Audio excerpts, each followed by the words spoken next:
brought to you by Agilus Diagnostics. Health test की बात आती है तो मैं भरोसा करता हूँ India's largest diagnostics company Agilus diagnostics. खुद को टेस्ट करते रहो। मैं आपको दो उदाहरण देता हूं। मैं बहुत ज़्यादा कागजी कार्रवाई में नहीं जाता क्योंकि कागजी कार्रवाई जनता को समझ में नहीं आती। हमारे दो मंत्रियों ने इस्तीफा दिया, सत्येंद्र जैन साहब ने और मनीष सिसोदिया जी ने। उनके घरों में आधिकारिक रूप से कंट्रोल आवंटन आतिशी जी को और मुझे हुआ। ये सब जानते हैं, तो पब्लिक नॉलेज में। AB 17 प्रगति मैदान पे स्थित AB 17 मथुरा रोड पे मनीष सिसोदिया जी का परिवार रहता था। उनकी पत्नी रह रही है वहां पे। मनीष जी ने इस्तीफा दिया, आतिशी जी के नाम पे वो जगह हो गई और मनीष जी का परिवार अपने सामान के साथ वहां रहता रहा।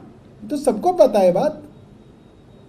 आपने कहीं देखा हो कि भाई चाबी पहले PWD वाले के पास गई हो, फिर मनीष जी का सामान बाहर फेंका गया हो, उनके परिवार को निकाला गया हो, 2 दिन तक उसको ताला लगा के कहा गया हो नहीं अभी इन्वेंट्री बन रही है अंदर, फिर आतिशी जी को चाबी दी गई हो, फिर मनीष जी का परिवार। आपने देखा कहीं पे ऐसा?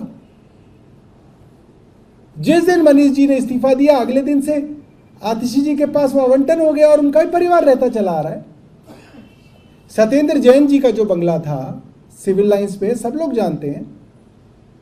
उन्होंने इस्तीफा दिया, बंगले के बाहर नेम प्लेट मेरी लग गई।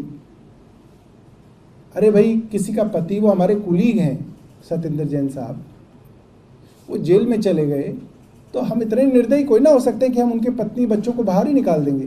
वो कुछ दिन रहे वहाँ पे, फिर उन्होंने अपना जो घर था, पैतृक घर जो था, उसको ठीक ठाक कराया, रंग रोगन कराया। इतने दिनों से, सालों से बंद था, 5-6 साल से। फिर वो वापस वहाँ चले गए। कहीं पे आपने देखा कि सत्येंद्र जैन साहब के परिवार को बाहर निकाल दिया हो और बोला हो नहीं अब ये PWD का ताला लगा है, अब PWD इसको कब्जे में ले रही है, अब वहाँ पे इन्वेंट्री चेक होगी, इन्वेंट्री बनेगी, फिर जो है वापस जो है मुझे दिया जाएगा। मैंने तो अब तक चाबी नहीं ली उसकी, बंद पड़ा है, ताला लगा हुआ है उसके अंदर। उनकी पत्नी वहाँ से चली गई, सरस्वती विहार जो उनका अपना मकान था, वो ताला लगा हुआ, उसमें अभी भी सामान पड़ा हुआ है जैन साहब के परिवार का। मैं आपको आधिकारिक रूप से बता रहा हूँ, अभी भी जैन साहब के परिवार का सामान उसके अंदर रखा हुआ है। मैंने वहाँ शिफ्ट नहीं किया, उन्होंने वहाँ से छोड़ दिया। बताओ, कभी इन्वेंट्री हुई होती तो PWD बता रही होती कि वहाँ पे तो अभी सामान है उनका, कुछ छोटा मोटा कुछ सामान जो है उनका, कपड़े वपड़े रखे हुए हैं उनके। तो ये जो इतनी निम्न स्तर की राजनीति हमारे उपराज्यपाल महोदय विनय सक्सेना जी कर रहे हैं, वो बहुत घटिया है। It is an a very bad taste.